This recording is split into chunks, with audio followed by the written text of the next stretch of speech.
Every second, an invisible web of energy passes right through your body. It carries your text messages, your memes, and your video calls. But have you ever wondered, how did we actually build this invisible grid? And is it secretly harming us?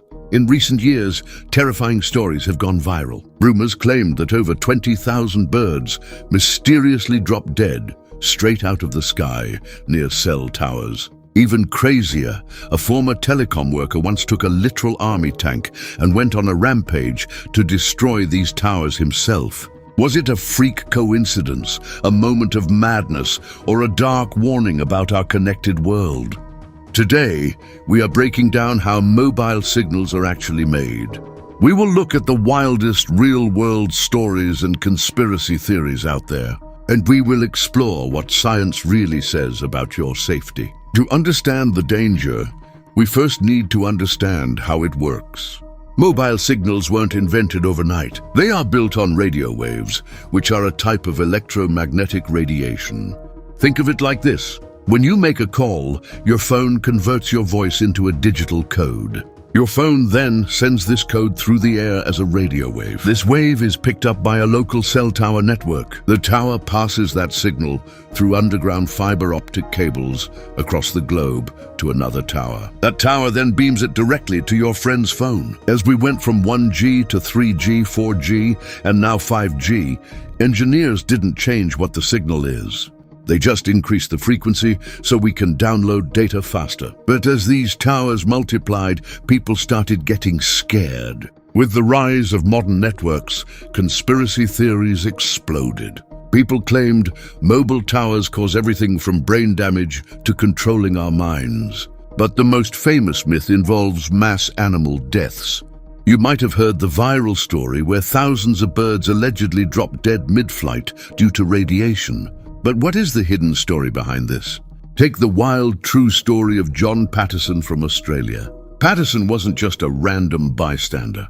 He was an insider, a telecommunications worker who spent years working around cell antennas. Over time, he became deeply convinced that the high-frequency radio waves he was working around were harming his head and making him sick.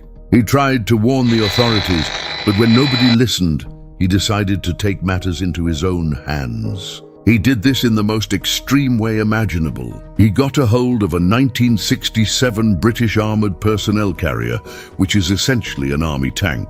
He then went on a 90-minute rampage through the western suburbs of Sydney. He drove the heavy tank straight into 7 different mobile phone transmitters. He completely leveled them to the ground before the vehicle finally stalled and police arrested him.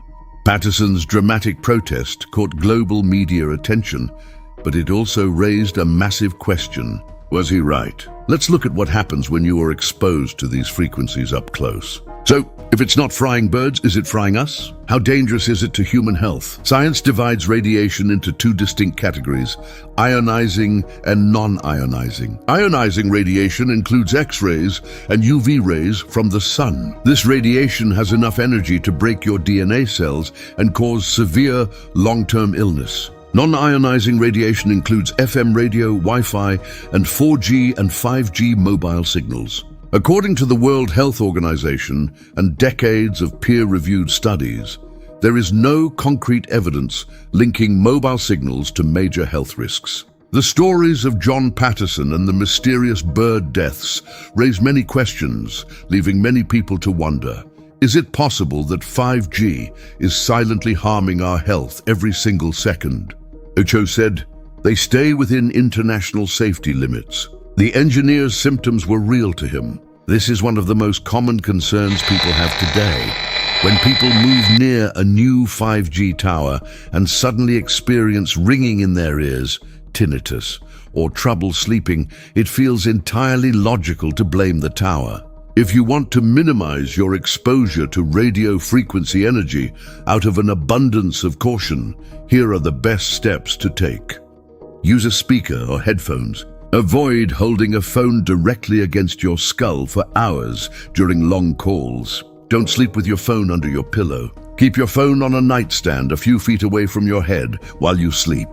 When your phone has only 1 bar of signal, it actually pumps out more power trying to find a tower. Avoid making long calls when your signal is weak. What do you think about the 5G future? Would you have guessed the truth behind the bird mystery or the tank attack? Let me know in the comments below. If you enjoyed this video, like, subscribe, and click the bell icon for more interesting videos. See you in the next video.